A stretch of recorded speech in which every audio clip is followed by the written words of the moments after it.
ऐसे रहे मुकेश भैया कि लोग जो पसंद करेला वो हम गाइले। वाह, बाकी बता दी आपको एक बार गोलू भैया कहाँ गए नहीं भैया क्या समझ से गोलू भैया एक बात मुकेश भैया से कहीं पहले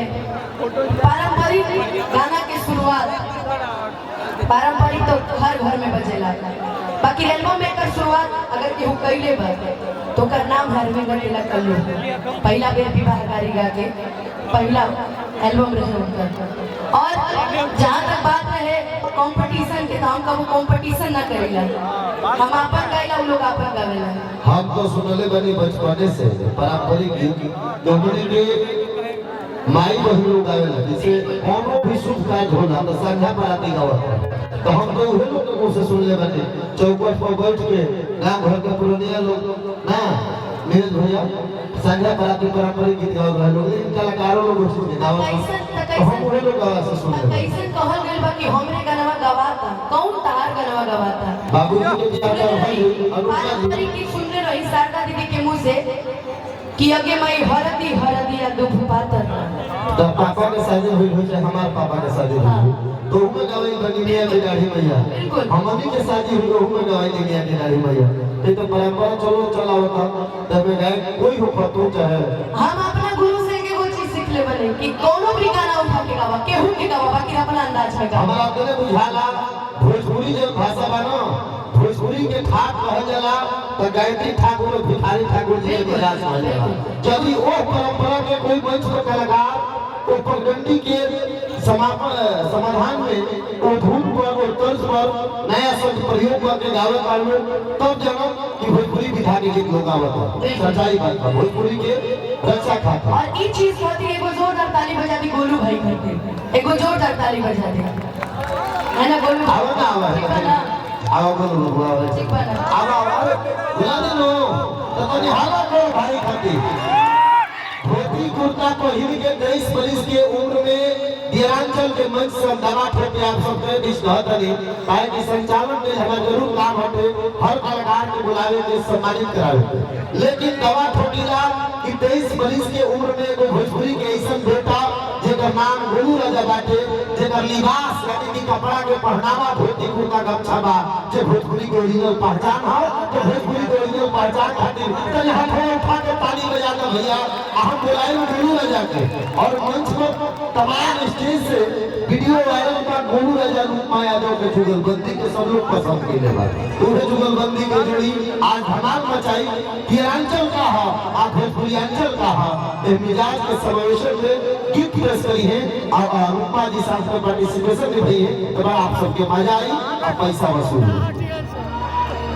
जानता नहीं गोलू भैया हम कुछ कहते ना बाकी जनल लोग जब ऐसे करेला तो अच्छा ना लगे। एक और करते हो नहीं अब जाए दो भैया तारा के हम नाम तू तो घर के नाम काहे ना हमारे मुंह से हम काहे नाम ले जाए भैया सुनो ना कल तो पावर स्टार जी के जन्मदिन में गई रहूं, उनको जन्मदिन के बधाई देलू हा, बाकी हमें वो बात से बड़ा दुखित लगी ये नया साल में 2023 में 22 में 21 में 20 में सबका के याद रखलू है एगो गोलू राजा के भुला गेलू है, जबकि हम तोहरे खातिर 2-4 लाइन सोचली। अच्छा बाकी तू हमारे के पूछलू ना कि नया साल में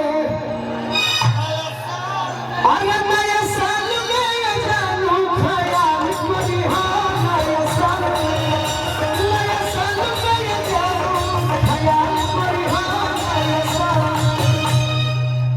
तो जब जब दुख में रहे तब हमारे अफसोस होला कि जो प्यारा हमारे कॉलेज चाहत रहे तू रह जाए कि ना जरूरत के परी आना बदनामी हुई क्योंकि अब रिश्ता ऐसा हो गई हम ये चाहते कि जब तो हमारा से मिलबू पहले मिस करी हाँ और फिर मिस करी हाँ मिस जब मिलब तो मन भर मिस करी हाँ नया साल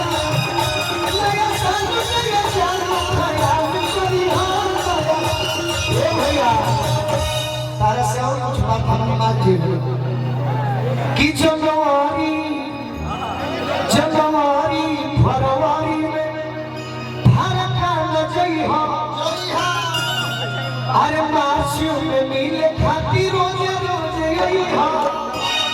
अच्छा पर भी लाई तो का करो का पूछो का करे के बाद अरे परिला में खिड़की से चालू करी हो नया साल में नया चालू खयाल करी हो नया साल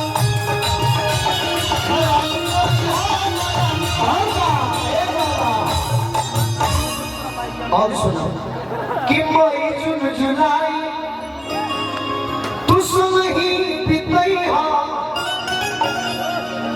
मई जून जुलाई तू सुन ही बीतई हा अब आगे वाला भाई वाला परिश्ता के छोड़ के ओकर के कल एथी पर चढ़ा दिया अब हम चाहते हैं हम सुनी बचा कि मई जून जुलाई तू सुन ही बीतई हा ओढ़नी के अपना दुहावा खियई हो ए अगस्त में क्या करूं अरे अगस्त में उठ लले लाल परी हो नया साल में जानू खयाल परी हो लास्ट कि सितंबर अक्टूबर नवंबर माह में सुना है तो करो गाना तार के याद करा दे